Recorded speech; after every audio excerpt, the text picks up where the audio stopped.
श्लोक याद है सर को, तो बहुत विद्वान आदमी है, टेक्निकल व्यक्ति हैं। तो माइक हैंड ओवर करने जा रहा हूं महेश जी के हाथ में। शुक्रिया गुरुजी, शुक्रिया। जय आरसीएम लीडर्स, जय RCM. Are you excited? Yes.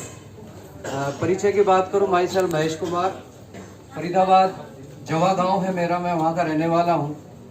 और आईटी सेक्टर में 14 साल जॉब के साथ साथ आरसीएम मैंने पिछले नवंबर 2018 से मेरी स्टार्ट समझी इसको, क्योंकि ज्वाइन करना हर कोई कर लेता है, लेकिन जिस दिन आपको वो बिजनेस समझ में आता है उस दिन आपकी रियल मायने में ज्वाइनिंग होती है।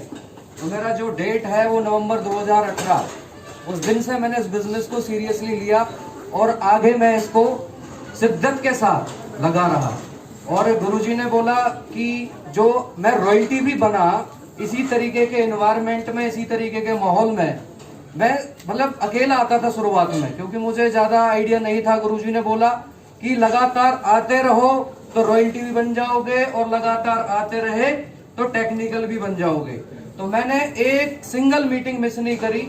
एक चांस हुआ था, गुरुजी को भी याद है, वो रॉयल्टी का ही है, वो मात्र 79 बीवी, जो कि मेरी गलती नहीं थी, उसने बिल नहीं काटा था। और गुरुजी ने बोला भाई साहब यहाँ पे नियम है। तो मैंने बोला कि सर नियम कानून हमेशा पालन करना चाहिए। और मैंने नेक्स्ट जब मैं आया तो मैंने विनर की पिन अचीव करके मैं सीधा एंट्री मारी थी। तो ये जर्नी रही। और अभी रिसेंटली सर ने एक मास्टरमाइंड ग्रुप स्टार्ट किया है, जबरदस्त।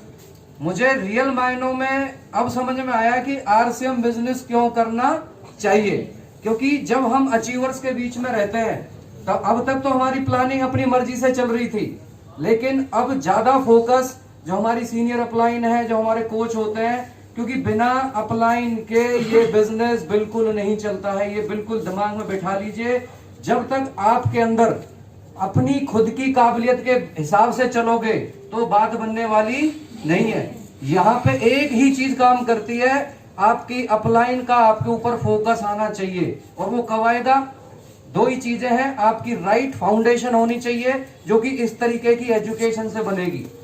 यहाँ पे राइट एजुकेशन बहुत जरूरी है, क्योंकि एजुकेशन ठीक नहीं है। ज्यादातर लोग अपनी दिमाग लगा के उस एजुकेशन के आधार पे काम करते हैं, तो उनकी जो परफॉर्मेंस है उस तरीके की नहीं निकलती है।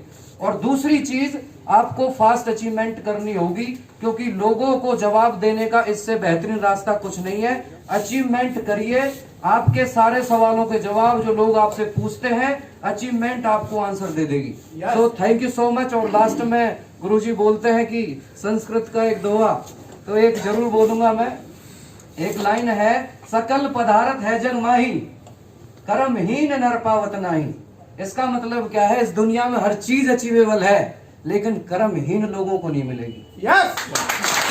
Thank you so much. जय आरसीएम।